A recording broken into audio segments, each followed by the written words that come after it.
गुप्त काल की बात है। रात का समय, एक गहरी और घने जंगल में एक साधु ध्यान में लीन है। चारों ओर सन्नाटा है, लेकिन साधु के मन में एक उथल पुथल मची हुई है। शुरुआत होती है एक साधु से, जो बरसों से कठोर तपस्या कर रहा था, लेकिन फिर भी उसे शांति नहीं मिल रही थी। उसके मन में कई सवाल थे। क्या उसकी तपस्या सफल होगी? क्या भगवान सच में उसकी सुन रहे हैं? आखिर असली मोक्ष क्या है? इसी बेचैनी में वह रात के अंधेरे में महादेव का ध्यान कर रहा था। तभी अचानक एक अद्भुत घटना घटी।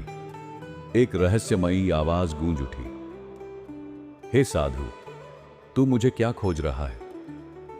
साधु घबरा जाता है, लेकिन फिर धीरे धीरे समझ जाता है कि यह कोई आम आवाज नहीं, बल्कि स्वयं भगवान शिव की कृपा है।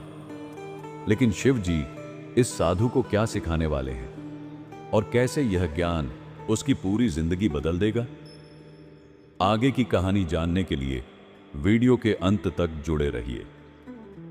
रात का समय, गहरी जंगल में एक साधु ध्यान मग्न बैठा है, लेकिन उसके चेहरे पर शांति नहीं, बल्कि एक अजीब सी बेचैनी झलक रही है। वर्षों की तपस्या के बाद भी वह अंदर से खाली महसूस कर रहा था। साधु ने वर्षों तक कठोर तप किया था। गर्मी हो या सर्दी, बारिश हो या आंधी, उसने कभी अपनी साधना नहीं छोड़ी। लेकिन फिर भी उसे वो आत्मिक शांति नहीं मिल रही थी जो वह चाहता था। वह सोचने लगा, क्या मेरी साधना व्यर्थ जा रही है? क्या मैं भगवान शिव तक नहीं पहुंच पा रहा? क्या उन्होंने मेरी तपस्या को अस्वीकार कर दिया है? इसी उधेड़बुन में उसने अपने त्रिपुंड धारण किए और आंखें मूंद लीं। लेकिन उसके मन के भीतर प्रश्नों का तूफान चल रहा था। रात के सन्नाटे में अचानक एक गंभीर और गूंजती हुई आवाज आई, हे साधु, तू मुझे क्या खोज रहा है? साधु ने चौंक कर आंखें खोली। सामने एक विशाल दिव्य ज्योति प्रकट हो चुकी थी। उसके भीतर से नीला प्रकाश निकल रहा था और चारों ओर एक अद्भुत ऊर्जा का प्रवाह था। साधु की आंखें विस्मय से भर गईं। क्या यह स्वयं भगवान शिव हैं?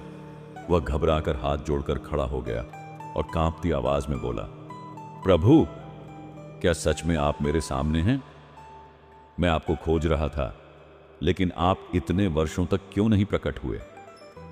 भगवान शिव मंद मंद मुस्कुराए और बोले, हे साधु, तू मुझे वर्षों से खोज रहा था, लेकिन क्या तूने कभी खुद को खोजने की कोशिश की? साधु कुछ समझ नहीं पाया। वह चकित होकर भगवान शिव की ओर देखने लगा। शिव जी ने अपनी जटाओं को झटकते हुए कहा, तूने तपस्या की, तूने मंत्रों का जाप किया, तूने कठोर साधनाएं की, लेकिन क्या कभी तूने खुद के भीतर झांक कर देखा? साधु ने सिर झुका लिया। उसने तो सदा भगवान को बाहर खोजा, अपने भीतर कभी नहीं देखा था। भगवान शिव ने आगे कहा, शांति बाहर नहीं, भीतर होती है। तू अगर खुद को पहचान ले तो तुझे किसी अन्य साधना की जरूरत नहीं पड़ेगी। मैं तेरे अंदर ही बसा हूं, मुझे बाहर खोजने की क्या आवश्यकता? साधु को अब समझ आ चुका था। उसकी आंखों में आंसू थे, लेकिन यह खुशी के आंसू थे। उसने अब जाना कि असली मोक्ष क्या है, स्वयं को जानना, अपने भीतर ही शिव को पाना। साधु ने हाथ जोड़कर कहा, प्रभु, आपने मेरी आंखें खोल दी। अब मैं भटकूंगा नहीं, मैं स्वयं को जानूंगा। भगवान शिव ने आशीर्वाद दिया और बोले, जो खुद को जान गया उसने सारा ब्रह्मांड जान लिया। इतना कहकर भगवान शिव अंतर्धान हो गए। लेकिन साधु अब पहले जैसा नहीं रहा। वह अब भीतर से पूर्ण था। उसकी आत्मा शांत थी। राज की बात और कहानी से सीख, असली मोक्ष खुद को जानने में है। अगर आप भी किसी चीज की खोज में हैं, तो पहले खुद के भीतर देखिए। हो सकता है जो आप ढूंढ रहे हैं वह आपके अंदर ही हो। तो मित्रों, इस कहानी से हमें यह सीख मिलती है कि सच्ची शांति और मोक्ष बाहर नहीं, बल्कि हमारे भीतर ही है। हम मंदिरों, तीर्थों और कठिन तपस्याओं में भगवान को खोजते हैं, लेकिन असल में वे हमारे अंतर मन में ही विराजमान हैं। भगवान शिव ने साधु को जो ज्ञान दिया वह सिर्फ उसी के लिए नहीं था, वह सीख हम सभी के लिए है। अगर हम स्वयं को पहचान लें, अपने असली स्वरूप को समझ लें, तो हमें किसी बाहरी चीज की जरूरत नहीं पड़ेगी। तो अब सवाल यह है, क्या आप भी खुद को पहचानने के लिए तैयार हैं? क्या आपने भगवान को अपने भीतर खोजा है?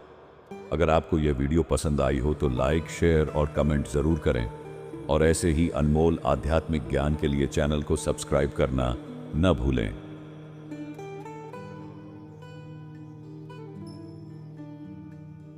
हर हर महादेव।